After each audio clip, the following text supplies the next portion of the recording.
Good shit? Always good shit. This presence got 2 days of ¿Qué pasó con las declaraciones? Si querés hacer a Roy. Sí, lo vi ahora. No digo por eso. You know, the UFC is the biggest and best organization in the world. It's gonna be tough because I anticipate being in a tough fight. You know, I think Roy and I are gonna have a knockdown, drag-out fight. So I may not walk back to the cage with Kane. I may just sit in the chair right next to the cage and wait for them to come back. DC. What's up, man? Taking on Roy Nelson, 166. Roy Nelson said if he can't stand with you, he's going to try to take you down. Not happening. You've never been taken down in 12 fights. What's the chances that Roy is able to take you down? I'm not getting taken down, man. You know, I take a lot of pride in my wrestling. I spent a lifetime developing that skill, and I don't intend on giving up a takedown. I know this fight is reported that you're weighing roughly about 220 right now. 227, 228, somewhere in that area. Yeah. And you normally fight in the 240s. Yeah. So I'm assuming because this is your last fight at heavyweight, you're kind of start the gradual descent. To gradually bring it down, and now I'm at a weight where I feel safe. I can get to 205, and I feel strong enough to fight a heavyweight. Right. Do you feel that you're going to have more speed over Yes. Nelson? I think I'm going to be a lot faster now that I've lost this extra weight. But also, he's smaller now too, right. and it's noticeable. So I think it's going to be a good fight. You know, I still don't think that his speed is going to match up to mine. It's something that's naturally a little quicker than he is. But I think it'll be a good fight. We know in the Olympics you had some issues with the weight cut there. What have you changed between that type of weight cut and what you're doing now? I was cutting before from mid-240s, you know, at times. Right now, again, I'm lighter. I also have more resources where I can have someone cook my meals for me. I got a guy named Justin Lyon at Real Fuel Preparation. You know, he makes my food prep for me. I have a sponsor, Automatic Body. I got the Get Fit with DC program going on right now. So I've got a lot of people around me trying to help me in this journey down to 205. I mean, 11:30. Being the first guy to knock you out inside the octagon. What do you say about that? Okay. Everybody's just doing their opinion. Daniel's never had 12 fights, never been taken down. You stated that if something, happens on the feet and you have to take him down, that's where you're going to try to go with it. How confident do you feel that you'll be able to get someone down that hasn't been down in any professional fights? I don't think he's fought a Roy Nelson before. I mean, this is the first time I'm fighting him, so I think it's definitely a first for him, and this is the first time. All I know is after the 19th, he'll never go, hey, I want to fight Roy Nelson.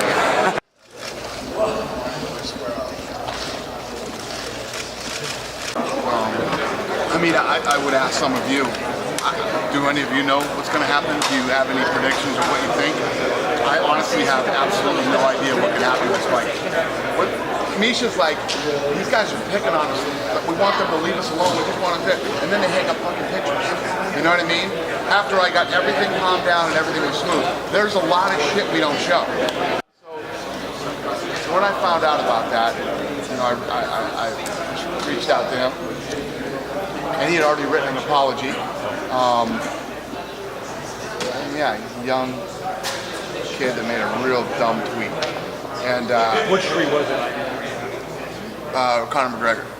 So he apologized. I talked to both Misha and Rhonda, and both of them were like, whatever. It beats Uriah Hall. Yeah. So think about how. Was Uriah Hall not one of the sickest knockouts you ever seen?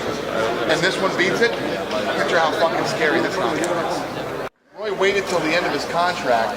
We owed him a fight, and we offered him a fight, and if he didn't take it, we'd have to extend his contract, So he took the fight instead, I just feel like he played the whole thing the wrong way. Was he free to sign elsewhere? Like if he wanted to sign with Bellator, theoretically, could he have done that? Yeah, well, we have the matching rights. So you have that same thing. We're not scumbags. We let the guys go out and actually find out what they're worth, and then we match them or he alluded to the fact he won't. That what? He just said there was hypocrisy and he wasn't a free agent. Who? Roy? Roy's no fucking genius, okay? You know? Roy should have had something. Roy didn't even know that he didn't have to fucking take the fight. Roy didn't even know that. There's a lot of things Roy doesn't know. Happy to hear you say that. He doesn't know grooming. He fucking doesn't know about his contract. There's a lot of things he doesn't know. Well, he said the media would come off the short. 1 second. Hold that thought. You realize Roy came onto the Ultimate Fighter and had a fucking contract with another promoter and didn't know it. Did you know that? Yeah. I had to buy that other promoter out for Roy's contract during the fucking Ultimate Fighter. Okay? That's how smart Roy Nelson is. And I could go on for days. And as he starts asking this question, I'll probably think of 4 more things on how fucking smart Roy Nelson is. Go ahead.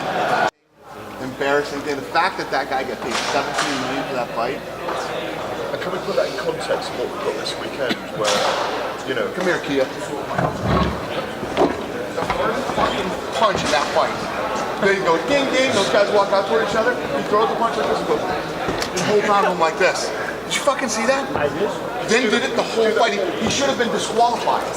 He should have been disqualified for that. Then in the 12th round, he didn't throw any punches. That's all he did the whole 12th round. Crazy things happen. Right. So what if Glover knocks him out and then we never get to see the rematch? And I guess we don't get to see the rematch. It was just one of those fights that, you know, It'd be a shame. he wants to fight Glover. Given awesome to share it. What if he goes in and fucking John Jones knocks out Glover Teixeira, and then that rematch is going to come? And what if Gustafsson destroys the guy he's fighting? How big's that fight going to be? Right? Who's he fighting? Negative Nelly over here, right? What if it goes the other way? Let me flip the positive on you. How big's that fight then? It depends on who Gustafsson's fighting. Oh, it does? Who's he fighting? Oh, so if Gustafsson fights, what? Who's some fucking schlum in the 205-pound division that he might knock off that people would be bummed out that he fought that guy? I'm trying to get you to say. I know, your negativity is not working on me today, okay? I want to see the fight right away. Yeah, well, too bad, it ain't happening. Right. He wants to fight Glover. You talked Fedor till you're blue in the face, but I gotta ask you, he said this week, the reason he... Me and Lorenzo were fucking laughing about that. So Yeah, I hated him. Who did I hate worse than Tito? The guy lost fucking 100 fights in a row and retired in the UFC. Okay? And the other thing too, with all the shit that Tito goes out talking about us, right? We paid for every one of his fucking surgeries that we didn't have to pay for, and we never renegotiated his contract. He still paid that buffoon big money, right? So think about this. Fedor, we fly to some fucking island, right? To go lay out this contract deal for him that they laughed at and turned down, and I guarantee you the reason it's fucking hitting that dude now, right? Him and Vidummy, when they go to bed at night, right? They lay in bed and they turn the lights off and they just go, fuck, dude, we should have fucking taken that deal. Lorenzo tried to sign him twice. Lorenzo's a nice guy, fucking nicest guy in the world. He's not me, right? You didn't sign with Lorenzo either. Lorenzo went to you twice and tried to sign you. No, we had to build a fucking stadium in Russia, and we had to do all this stupid shit and stuff that no normal fucking human being would do. Craziest fucking trip I ever went on in my life. Yeah. I'll tell that story someday. No details now? No. if you had one regret, is that the one that you... It's not even that I regret it. I mean, we did... Dude, when I tell you we did everything...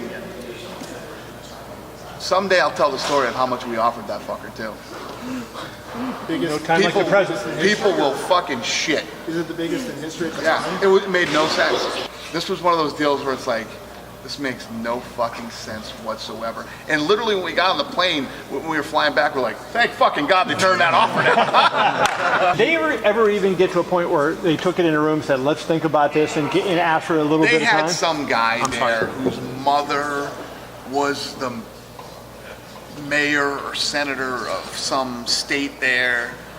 He's sitting like this the whole time. He's got his fucking suit on and shit.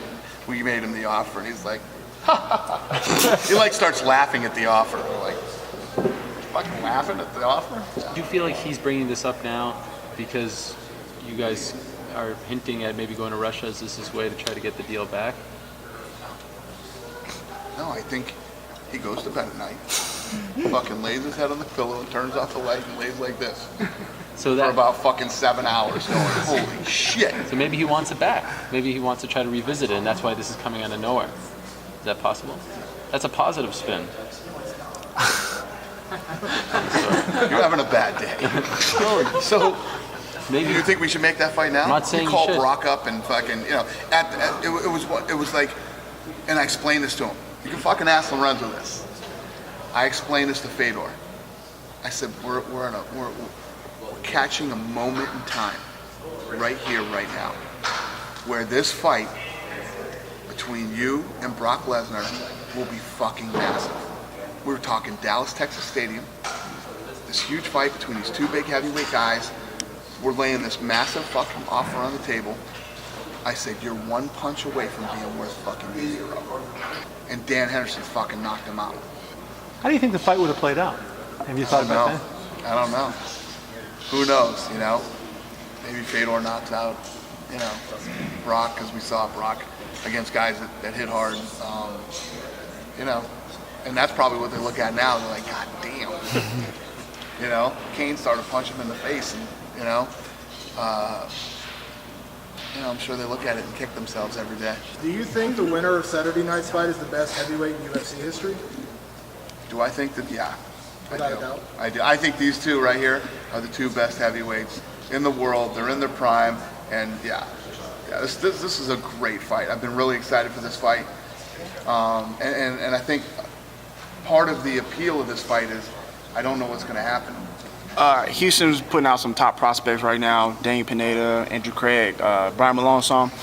Do you think the Houston fans can maybe see a little bit more or more live events here in? Because I mean, the last time we were here was like 2 years ago. Yeah, we're traveling all over the world and doing all these different places. Houston is awesome. It's always been good to us, man. This thing sold out in hours. Then we took down the screens that we normally put up, and we released those tickets because you guys have a big center hung here. Yeah. So we released those tickets and didn't even tell anybody. Sold out in literally minutes. Every time we release tickets here, they kept selling. It's a great market. We love it here. Believe me, anytime we go to a place where we sell out, we're pumped to come back. You know what I mean? I talked to Daniel. He wants to get on a Houston card pretty bad. Yeah, no. His whole place is packed with people who bought tickets. We had to turn down people who usually, you know, take care of for tickets. They offered to buy tickets and we couldn't sell them tickets. We like Houston.